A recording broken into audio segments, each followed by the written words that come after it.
The Grand Harbour in Valletta provides its usual stunning backdrop as it welcomes the opening round of the Ocean Grand Prix Championship.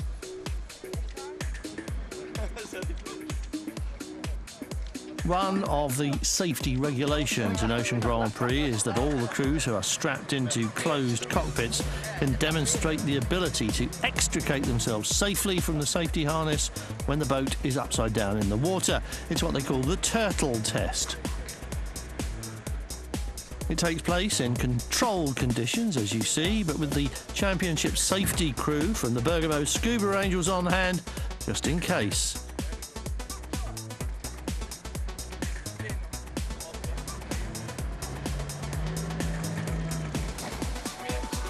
All the crews must perform this test each year, so it should be no problem. Former champion Aaron Chantar has done this many times before and wastes no time coming out from under the boat. If you relax, it's easy. If you fast and try to go out fast, it's not easy. Also completing the test this morning is his sister and former Supersport rival Audrienne. She was part of an all-female crew with Shelley Jory last time she raced here in the Grand Harbour, and so for her too, this should be a formality. I make it already last year. Last year was a little bit difficult for me, but this year I find it more easy. This morning's third and final candidate is the constantly cheerful Siggy Grieve, designer and builder of the C-Rex Evo class boat. Although his eternal good humour might have more to do with owning his own vineyard than building his own boats. For him too, this is renewal. He's done it before and he knows the drill. But even so, he's already the longest underwater, and it's hard not to be concerned as the seconds slip past.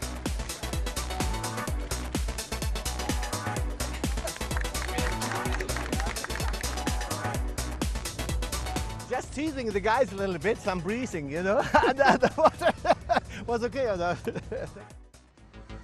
Now it's time for the serious stuff. We're going racing, and both today's sprint race and Sunday's endurance race will take place over the same course.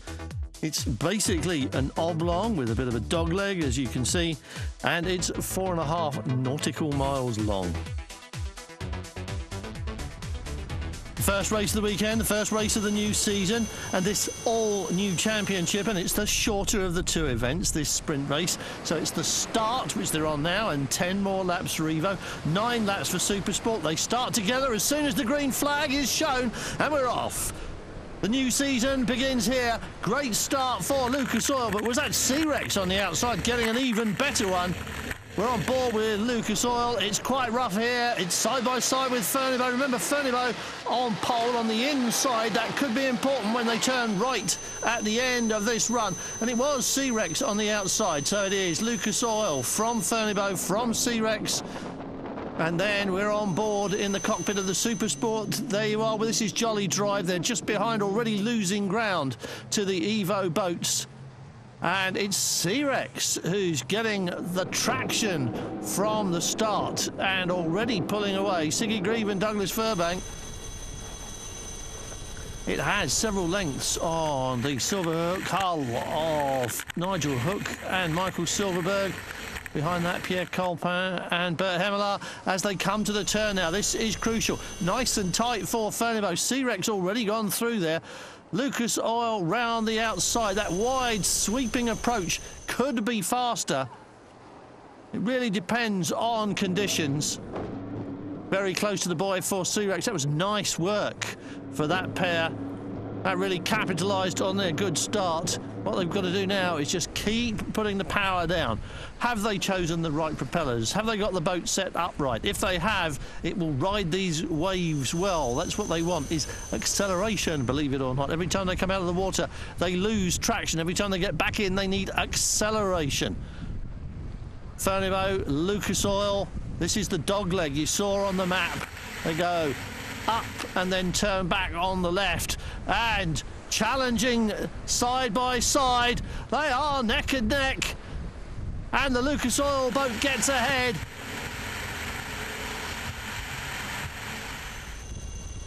Coming up to the end of the course before they turn back, and losing a bit of ground now in the rougher water. It's what that Silverhook hull was designed for, remember. And Furnibo, the shortest of the Evo boats, ought to be at a disadvantage. And look how close they cut that boy. Swept inside the C-Rex boat. This is the leader of Supersport. This is the RG87 racing team in number 81, Carol Pugh. Sif and Jolly Drive battling over second place.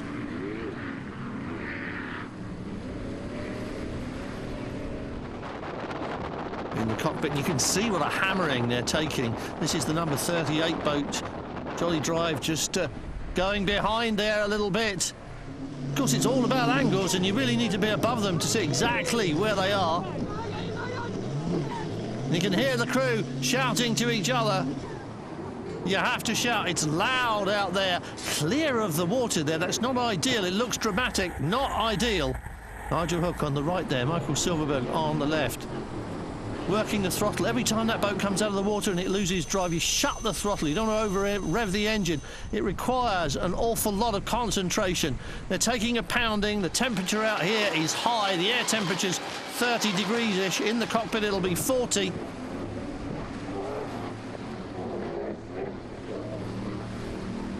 Every time you get on the throttle, it alters the effective centre of weight distribution of the boat, lifts the bow out of the water, which is not what you want. You can see what's happening there as it bounces out of its turn. Every time it leaves the water, it's losing direction as well as traction. Here's Carol Pugh. Here's your race leader in Supersport. Every thud in the water is extra stress. It's undoing something, or it risks undoing something. Everything's got to be tightened up, strapped down, and double tightened, because it's taking the kind of battering you can't really imagine unless you try it.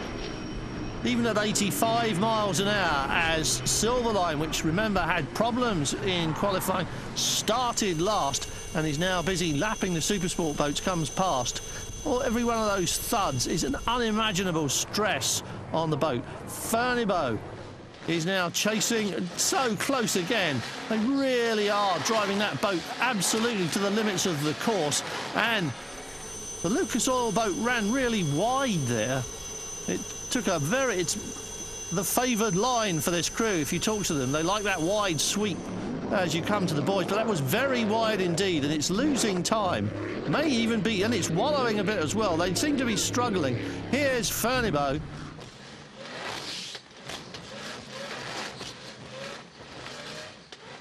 And Furnibo looking a lot more settled in the... Look at it now. Nice and flat. No problem, and they are level. Look, look how far out the Lucas Oil boat went. Right out towards the ocean. And now Furnibo with its tighter line, even though it's leaving the water, is getting the traction down. They're alongside each other. What's going to happen here when they get to the next turn? Will it be inside and have the advantage? Lucas Oil, remember, likes to sweep through the corner. Furnibo likes to turn it tight. And from that angle, it looks as though Lucas Oil has made up time on the straight run. And it definitely looks as though Furnibo has been pushed back into second place.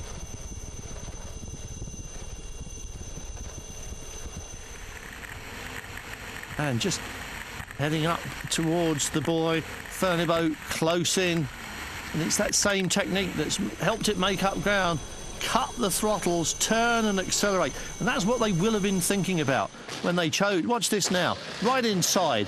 And it's this acceleration that you want. Now, for that line, you carry the speed through the corner on the outside. But if you can get traction, ridiculous as it may seem, on the sea, that's what you're looking for, is traction in the water. And it's standing the Belgian crew in very good stead as they start lap 5. Lucas Oil losing ground in the turns, and maybe that's a problem because it was all going so very well before. It still looks good in a straight line, look. Fighting against the boy again. Ferneyboe Tynes inside Lucas Oil. They must be having a problem. This is how it's meant to be, with that bow cutting in.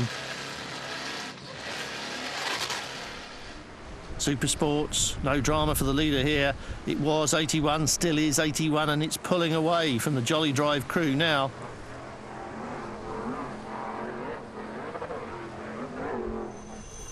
And 38 in the Swift boat.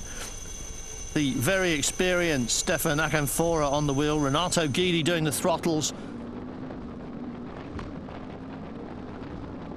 Looking inside to see what's going on. It's Jolly Drive that's closing in on them. So it's a battle for second between these two.